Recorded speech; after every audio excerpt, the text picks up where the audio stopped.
just when I was growing up, I shared a room with my older brother, and so I didn't have a choice in what we listened to because he was bigger and stronger than I was. So that was kind of how that decision was made. But like most of the bands that I still see as my favourite bands now are bands that I listened to like when I was like 8 because he was listening to them, like people like Joy Division and Smiths and The Clash and Radiohead.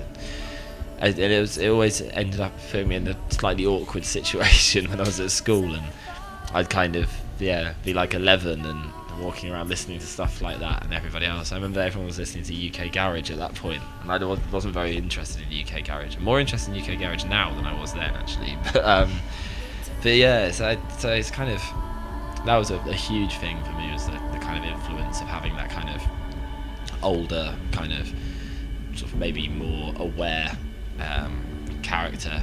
So it's he was quite a big influence, particularly musically in the long run. I didn't start to learn to play any instruments till I was 16 though. It was always just a kind of a listening thing. I learned some tragically poor piano lessons from the ages of about 8 to 10, which I remember nothing of now.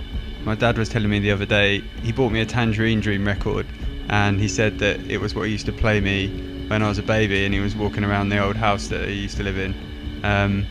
So I'm listening to it now and trying to think, do I remember any of this in my subconscious? I don't think I do.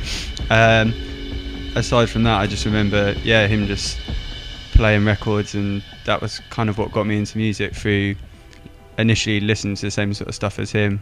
And then I played piano for a while when I was younger, until it came to taking the grade 1 test, and then it never really I don't like the technical side of it. I still don't really like the technical side of so all the scales and stuff that came with it I found really dull, and I just remember halfway through the test just not being able to remember a scale and just thinking, oh fuck this, and just walking out. And then that's my, in terms of actual technical musical achievements, failed grade 1 piano is the sole thing on that. I failed I can say that's the only instrument that I went to lessons to, and then I gave up. I didn't stick to it. So I didn't realise that was something we all had in common, actually. Luckily there's a bit more commitment being shown by the three of us now than in our... Maybe the piano isn't our instrument.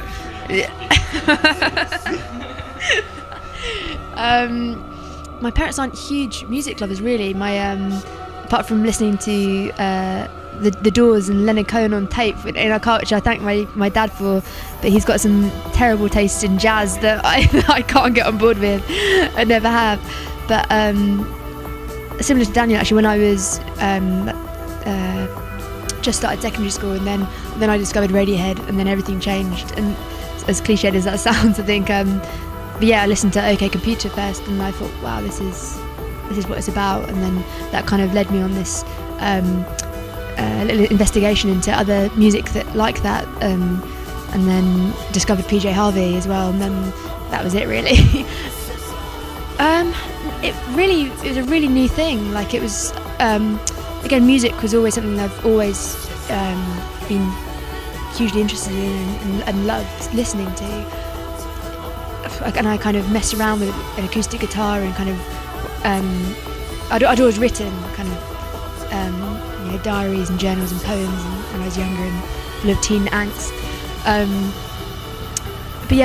singing, I kind of naturally came from me writing, and then being interested in music, and kind of just singing to myself in my bedroom, but never taking it seriously until I met Daniel and Thomas, and they were looking for a vocalist, and I thought, let's kind of go for it. And that's it, really developed from Esben, and before it was never really a thing.